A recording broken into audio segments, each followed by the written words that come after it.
Without the ones like you, who work tirelessly to keep things running, everything would suddenly stop. Hospitals, factories, schools, and power plants, they all depend on you. No matter the weather, emergency, or time of day, you're the ones who get it done. At Grainger, we're here for you with professional-grade industrial supplies. Count on real-time product availability and fast delivery. Call, clickgrainger.com, or just stop by. Grainger, for the ones who get it done. Hello and welcome. It is Eric Erickson here. The phone number is 877-973-7425 should you wish to be on this program. I was going to talk about the BLM mansion. I'm going to talk about something else instead first. If you weren't here or were in the first hour, the Attorney General for Georgia was on with me. Chris Carr has gotten together a group of state attorneys general to file a lawsuit against the Biden administration over the mask mandate in public transportation, particularly aviation. There really is no reason at a technical basis to have a mask mandate on airplanes because of the air filtration system. It really, even the air manufacturers say it's higher than surgical quality, that if you have a respiratory contagious disease on a plane, you are highly unlikely to give it to other people on the plane because of the way the air flows on planes. It goes from the ceiling down to the floor and moves at such a high clip that it is very hard to even spread something to the person sitting next to you. But he also talked about something else, and I want to spend a little bit on this, and it's been a while since I've talked about this. And I really want to talk about this because I've been reading a number of stories lately that have just driven my blood pressure up. Had my physical this morning. They said my blood pressure was perfect. I'm always worried about that one. But I want to spend a moment and just please stick with me here on this, on human trafficking, because there have been a number of stories lately that call it a moral panic, that it's really not that big of a deal. It's really overstated. It's much like the groomer stuff down in Florida. The issue with the legislation in Florida for don't teach your kindergartners about sex is not because the teachers are groomers or the leftist groomers, but it makes it easier once you start talking about sex with kindergartners. It then becomes a normalized thing, which then makes it easier for predators later. You need to have kids recognize what's wrong and not wrong early on. And to be, there are some things, frankly, it's good that you feel uncomfortable about, because it lets your spidey sense go, so to speak, that maybe something shouldn't happen. When you're normalizing sexual conversations with kindergartners, it becomes less of an uncomfortable thing later, and that's when the predators are coming. You heard Chris Carr, the Attorney General, if you were listening to the interview, say the average age for human trafficking is between 6th and 8th grade for girls, also for boys, but mostly for girls. This is not a moral panic. This is a real issue. And it gets talked about a lot, and a lot of people on the left say, well, it doesn't happen that often. You're giving it disproportionate weight. We're giving it disproportionate weight because it's children. And I'm going to say something here that's going to turn some of you off. It is my worldview. You'll just have to forgive me. But I think a society that normalizes killing of children in abortion is a society that over time loses the sanctity of what a child's innocence should be.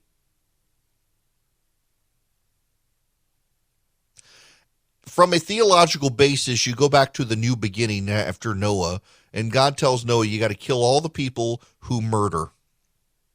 You have to execute the people who murder, because you do not want to have people in your society who degrade the image of God to the point that they murder someone. And I don't think it's a coincidence that as our society moves away from the death penalty but is fully embracing things like abortion, we have a society that degrades humanity. And it's okay if you disagree with me. That's my personal theological point of the day.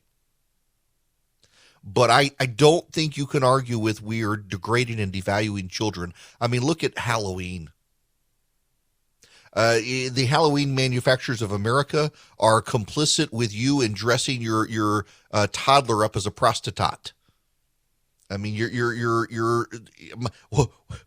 What do you want to be this year, Sally? I want to be a whore. I mean, that's essentially what it is. I want to be hoary Snow White. I mean, it's amazing. You look at Halloween costumes these days, and you got kindergartners in thongs. I mean, look at the childhood beauty pageant stuff. My gosh, the sexualization of kids. Our society is complicit with it, and human trafficking is a problem. And I want to get into the how here, because a lot of people don't seem to understand it. The rules of the game have changed over time. It used to be that it was mostly women, not girls, and they were mostly foreigners smuggled into the country. Believe it or not, as much as I don't give Barack Obama a lot of credit for border security, Barack Obama and George Bush before him went overboard in training agents at the border and customs to look for signs of human trafficking, and it has become harder and harder and harder over time to smuggle foreigners into this country. You know, it used to be young Korean and Japanese women who were smuggled into the country by the Asian mafia, and they were told if you say anything, your family's going to be murdered. Whether that was true or not, they believed it. And you still have the Asian-themed massage parlors all over the Southeast near military installations, and a lot of that is prostitution. I mean, the shooter in Atlanta, as much as people want to scream about it was anti-Asian hate, no, actually, he was going there for prostitution. But increasingly in this country, it's not that. It's kidnapped girls or girls with abusive parents. I interviewed a girl.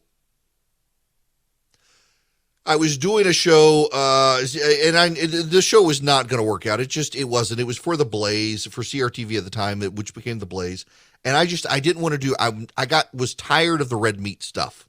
And I wanted to do something deep and thoughtful about family. And I interviewed a victim of human trafficking. And you know how she was trafficked? Her parents. And no one at school knew. She had good grades, and she was on the softball team. And everyone just assumed she was an introvert because she was otherwise always home with her family. And she had a younger sister. Then the family doted on the younger sister, but also told the older sister if she didn't cooperate, they might do it to the younger sister. So she did it to protect her sister. And it was the dad. And the mom was complicit in it. There was some abuse there too, and the mom went along with it. And the dad would take her around the Southeast and essentially rent her out in cheap motels. Rent her out by the hour. It was her father. And she eventually escaped. She eventually told someone what was happening. Someone got a clue that there was something not right there. I think it was a teacher. Eventually confessed, and they were able to get her and her sister help. She was rescued out of the situation. But I'll tell you what happens more often than not is it's kids who run away from home and they get trapped. And I mean, they are kidnapped. They run away from home. They are offered drugs. They get addicted to drugs. This is a very common pattern now. Your 8th grader runs away from home, is taken in by someone who pretends to care and offers them drugs. They get addicted to the drugs, and it's not an immediate thing. It's a slow thing. Well, if you want more of the drugs, we don't have the money for it, but if you want the money for it, here's something you can do. and they begin slowly to be first acquire an addiction and then prostituted. I am friends with someone who had it happen to a son, who befriended a girl on social media and sneaked out and struck up a relationship with the girl. And 3 sexual encounters in, the girl passed him off to her father. And then basically said, obviously you can't go home. I mean, what are you going to tell your parents? You might as well stay here with us. And the boy had a good enough relationship with his parents, he fled. This sort of stuff happens in the United States of America in the 21st century. It's awkward to talk about. I don't like talking about it. But there's also the sense when you talk about these things, what you find is that a lot of people think you're overstating it. They think it's really not that big a deal. It's really not happening that often. It's happening more than you want. I mean, you heard, the Attorney General for Georgia said they just rescued 107 kids from human trafficking. Last year, there were about 100 some odd kids rescued. And okay, in the grand scheme of things, you're a state of 10 million people. It's a couple hundred kids. That's still a lot. That's the future. It's one too many.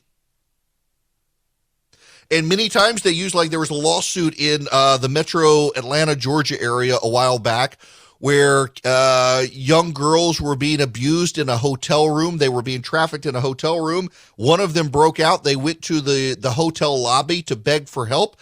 And the people in the hotel lobby were all on the payroll of the traffickers. It was up by where the Atlanta Braves play, the Teepee in North Atlanta in Cobb County. And the hotel is now being sued by the families of one of the victims who had been kidnapped. And y'all, it happens more than you like. This is not the fun, cheery topic of a Tuesday. I am sorry. It's not the entertaining, lively topic, but sometimes you just got to talk about this crap because it happens and we turn a blind eye to it. And this goes on, and it's nice to see elected officials standing up and taking a stand on this and not falling into the it's all a moral panic stuff that some people say. And the problem is that as our society moves more and more towards legal prostitution, it's harder to have these conversations because many times the victims are the ones who say, well, it's my choice. It's not really their choice. They've been made to be addicted to drugs, and now they say it is their choice. It's not a victimless crime. And we get so libertine sometimes, we think that. And y'all, it's really not. And it could be your kid. Don't say never. I mean, I know a boy, and it happened to him by befriending someone on social media he thought was a friend on social media. I know someone, they're not a family friend, and it was their daughter. She ran away from home. Took them 6 months to find her.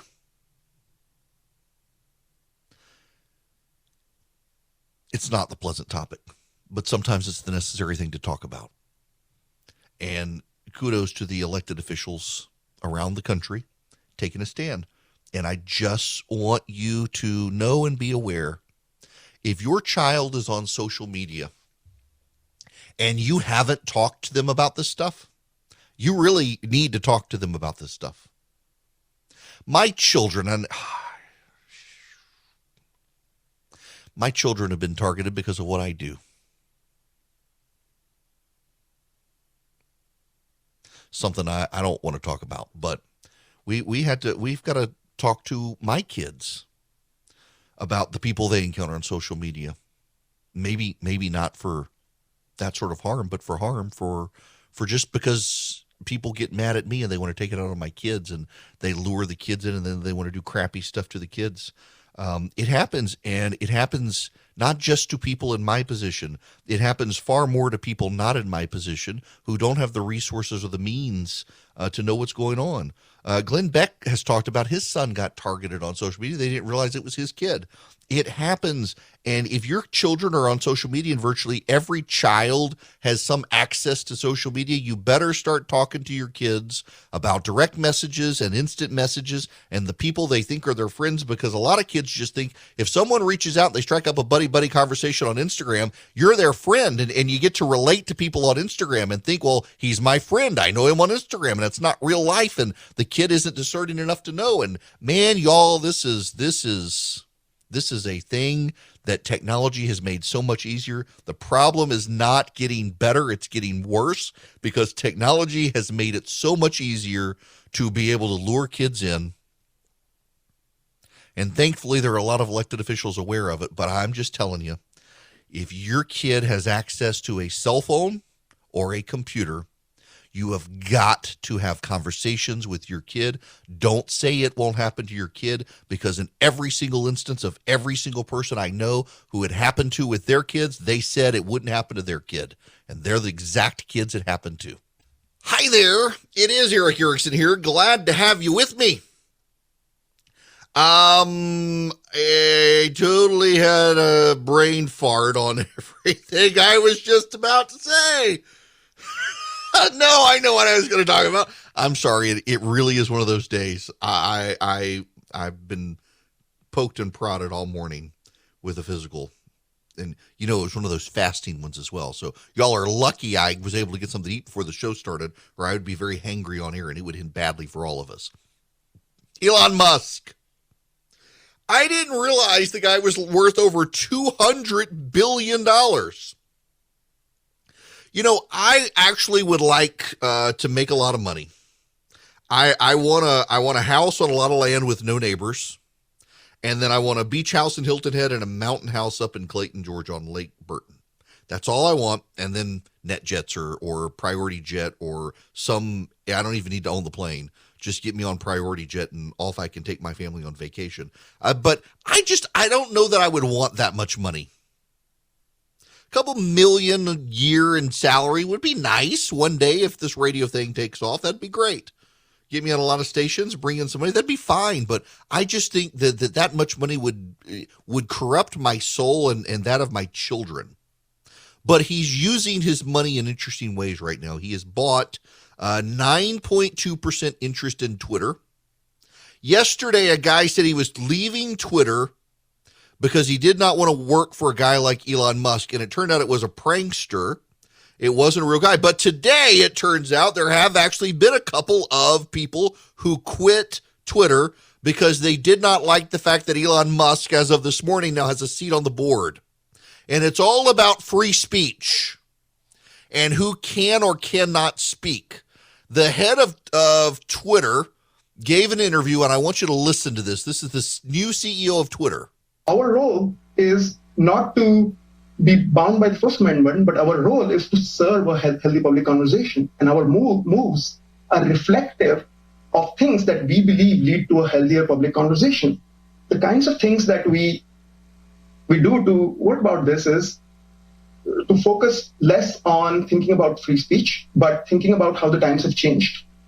One of the changes today that we see is speech is easy on the internet. Most people can speak. Where our role is particularly emphasized is who can be heard. Who can be heard? Anybody can say anything they want on Twitter, but who's going to be elevated to the front of Twitter so that you see them? It's always and forever progressives. The First Amendment doesn't apply to Twitter. They're a private company. And they got Twitter terms and service, and you don't have to be on the site. It is a hell site I wish I could avoid, but for work, I kind of have to be on there. What is just so interesting is how they apply their rules to the right in ways they don't to the left. And that's why Elon Musk bought in. The Babylon Bee guys confirmed they were truly banned from Twitter for pointing out that Rachel Levine, the Assistant Secretary of Health and Human Services, is a man. Twitter banned the account, and that's why Elon Musk bought his money.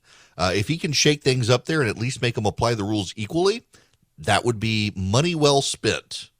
There's a massive fight in my Twitter feed of, do I get the egg salad or the pimento cheese at the Masters? How about both? I mean, behold the healing power of people. Come on. I can do it all. All right. The phone number is 877 973-7425. I was actually going to talk about this, and since I spent so much time on the depressing topic of human trafficking, maybe I shouldn't, but I'm going to talk about this subject.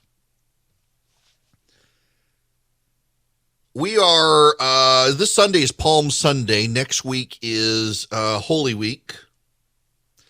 My Good Friday show, for those of you who've never listened to me before, I'm trying with Tim Keller, the globally famous theologian who has pancreatic cancer. He is, we're trying to find a time where I can sit down with him. He knows he can't do it live next week during the show. And normally I pre-recorded these, but I'm less likely to cry if I don't. I just do it live. But I'm trying to get another conversation with Tim Keller scheduled for next Friday, for Good Friday. And obviously I started thinking about it, and I totally forgot that Easter was upon us. So I'm scrambling, and I decided I want to do a couple of interviews this year instead of just me talking for 3 hours. But I just bear with me here for just a moment, because this has been on my mind. I have been going through, and we'll get back to more of the news here in just a minute. Just let me get through this. I have been going through career stress. Nothing bad, mind you. It's just, you know how sometimes you get in a position and you feel like your entire path in life is in the hands of other people, and you feel like you're not in control of things right now. I've been trying, for example, to get a meeting scheduled for about 3 months now with someone, and it finally happened. And it could be a great thing for me and my family and this show. And then it fell through. I was very excited. And then it fell through. Now it's on the books again. And I'm apprehensive and I'm nervous. And have you ever had one of those situations where you convince yourself that something's not going to work out, so you might as well like self-sabotage yourself, so you can say, yeah, of course it wasn't going to work out. Trying to avoid getting into that mindset. Sometimes it can be hard when you've got a vision of what you want to do. Life ain't easy, is it? It's been somewhat stressful. Now, I don't want to bore you with all of that. I want to say this. I have been trying to put together my thoughts for next Friday's show. And I don't like to do spillover theology, because I know I'll have a lot of people and a growing audience nationwide now, and not everyone sees the world the way I do, and I don't want to bore people with it. But I got to say something, because I was reading, yes, it was David Fringe's column on Sunday about kids growing up in panic. And then yesterday, we spent an entire long monologue segment on all of the despair coming out of the climate change crowd. The world's going to hell in a handbasket, it seems. We're not doing enough to fight global warming. We're not doing enough to reduce emissions. We're not doing enough to get off fossil fuels. We got war all over the world. People are in despair. Janice Dean is the meteorologist at Fox News who exposed the Cuomo brothers.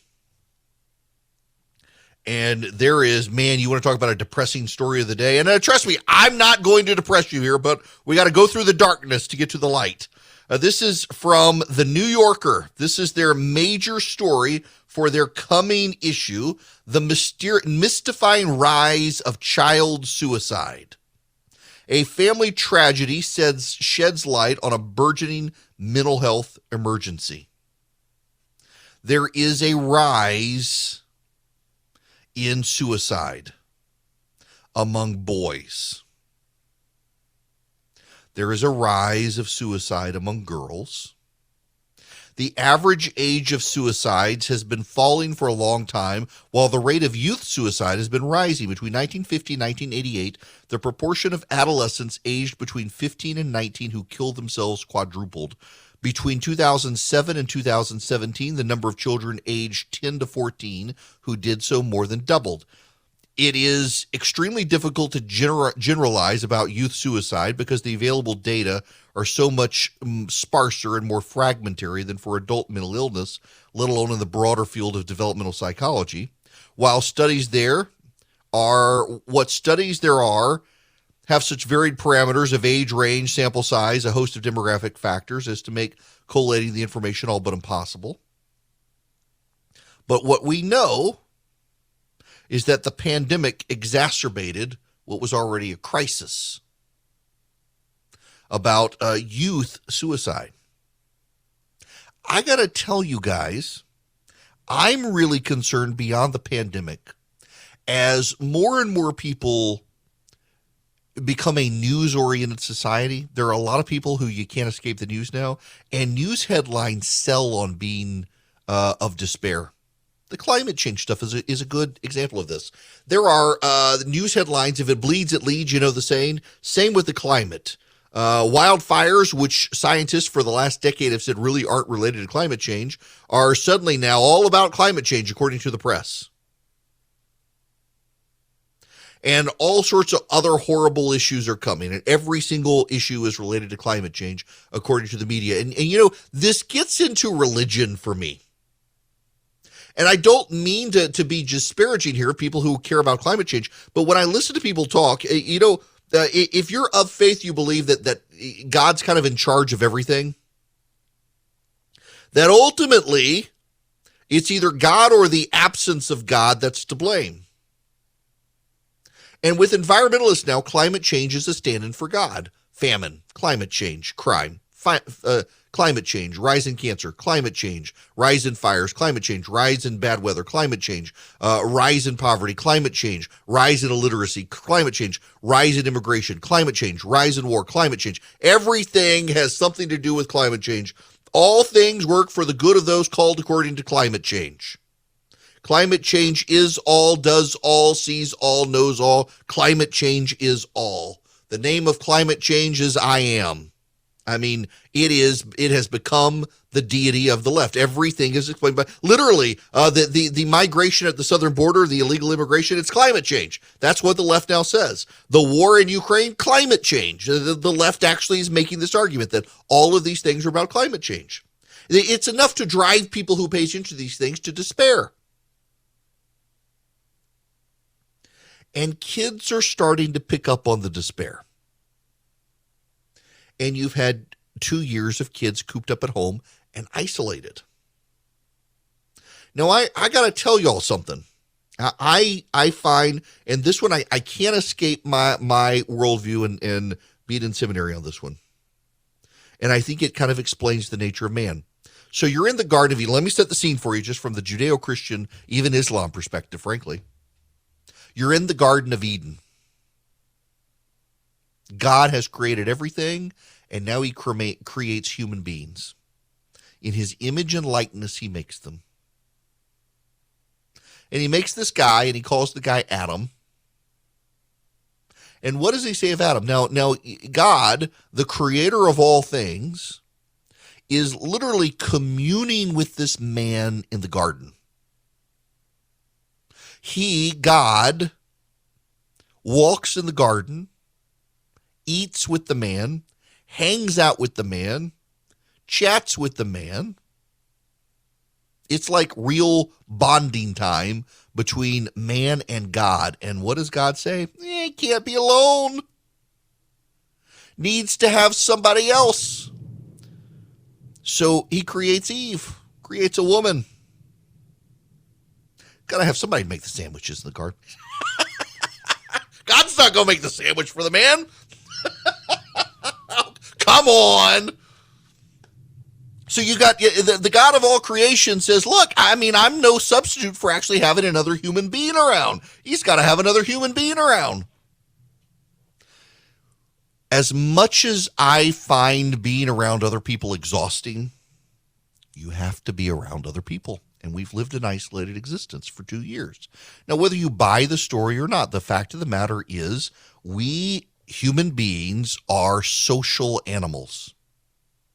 We got to be around other people, and we have lived an isolated existence for 2 years, and it's starting to have spillover effects on society. It really is starting to have harmful effects on society. Now, I live in a family where my family, we're all rather introverts. I'm the extrovert of the family, and I don't like people. And when I say I'm an extrovert, I mean, people think I'm an extrovert. I'm really not. I find it exhausting. If I've got to go hang out with a crowd of people, I need a day where I'm just by myself in the woods fishing or something. I gotta have alone time to just recharge my batteries. And I've got friends who are extroverts who, if they're by themselves, it drives them crazy. And I don't get it. I want to be by myself, but occasionally realize I got to have human being contact. And we live in a more and more isolated world. We live in more and more in a way that has distracted us from other people relationally. And one of the things that I try to do with you guys, so you guys at least understand my life, is to be as transparent about my whole life with you. Sometimes it drives my family crazy that I tell you guys stuff, but part of that reason is because I want you to know I go through crap too. My life is not perfect. I burned a brisket the other week. I don't know how much brisket is right now, and I burned the damn thing. It's the temperature. It wasn't me. It was the thermometer was broken, and I didn't realize it. Life is not perfect for any of us, and man, you get on social media these days, and everybody's life looks better than yours. And you're isolated from everybody else. You don't have human contact, and it makes it easier to despair and to get depressed. And man is not meant to be alone. And we're seeing suicide increases. We're seeing mental health increases. We're seeing a lot of things because the pandemic was so isolating.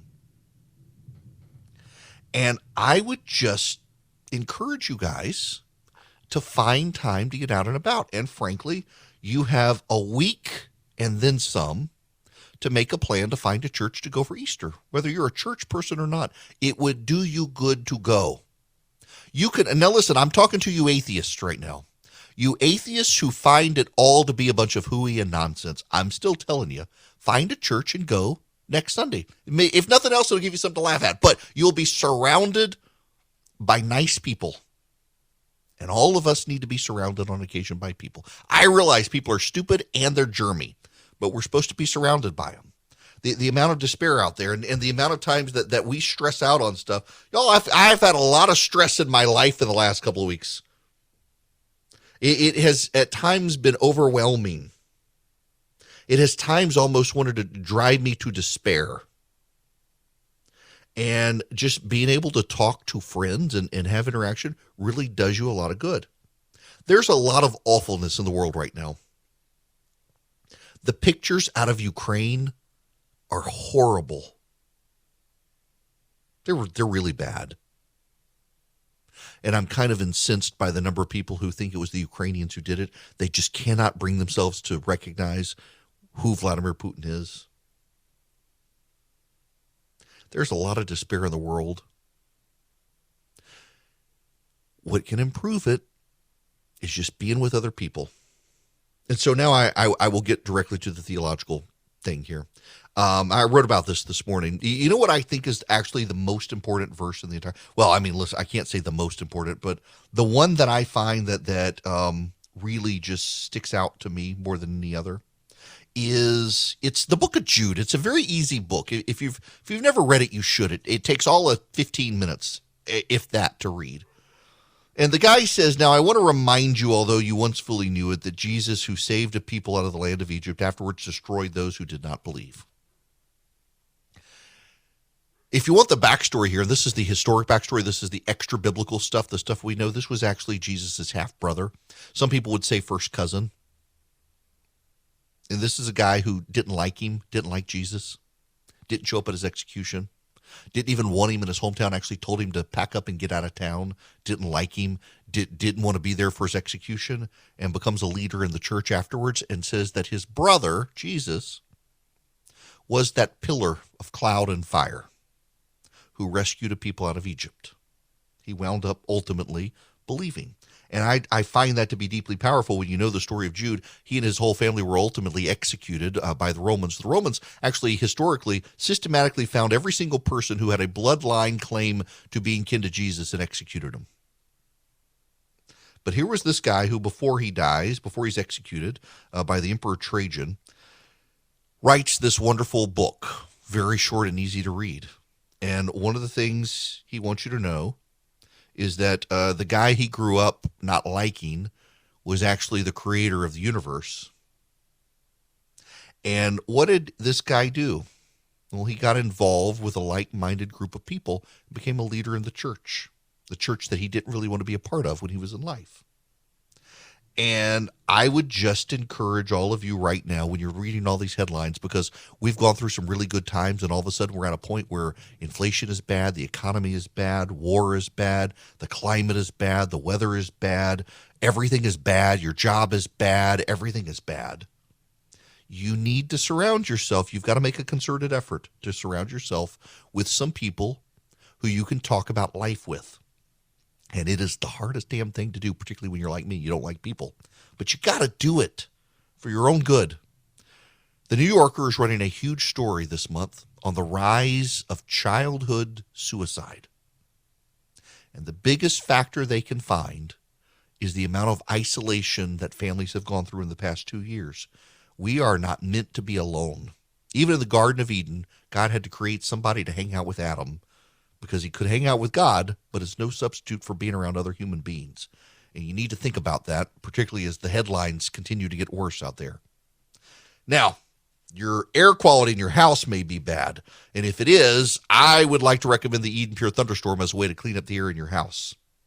What it does is it eliminates odors. It doesn't mask them. It eliminates them.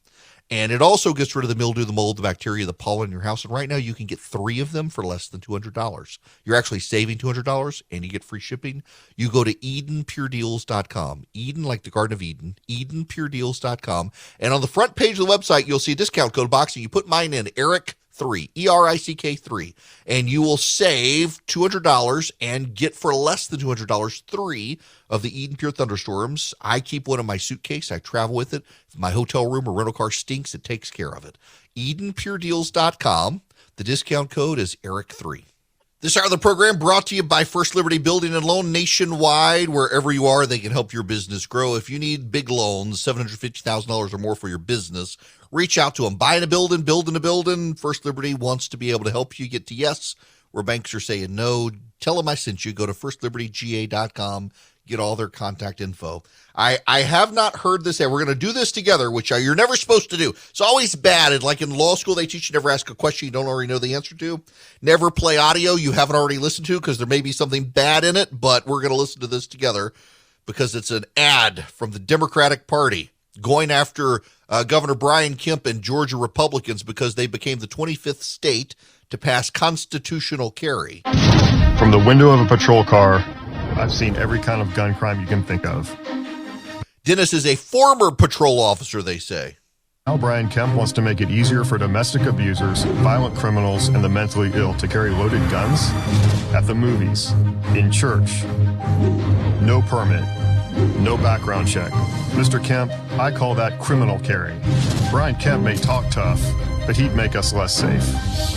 Because the last place we want more criminals with guns is here. Now, the Democrats are trying to demonize constitutional carry in Georgia that just passed. You have to have a background check to buy the gun, and then you legally own it. So why can't you carry it? I don't think this is going to win. This is another one of those bubble issues for Democrats. It's 2022. Things are still crazy. Things haven't settled down. And now you got the Federal Reserve and interest rates. You got the economy. You got inflation. A lot of banks won't even return your phone call. Let's say you're a small business and you need a loan for $750,000 or higher. You see an opportunity where banks, they don't even want to see you. You want to buy a building, you want to build a building, reach out to the Frost family at First Liberty Building and Loan. They've been helping small businesses become big businesses since the 1990s. They want to help you if they can. So spend 10 minutes with them. See if you're a good fit for them and they're a good fit for you.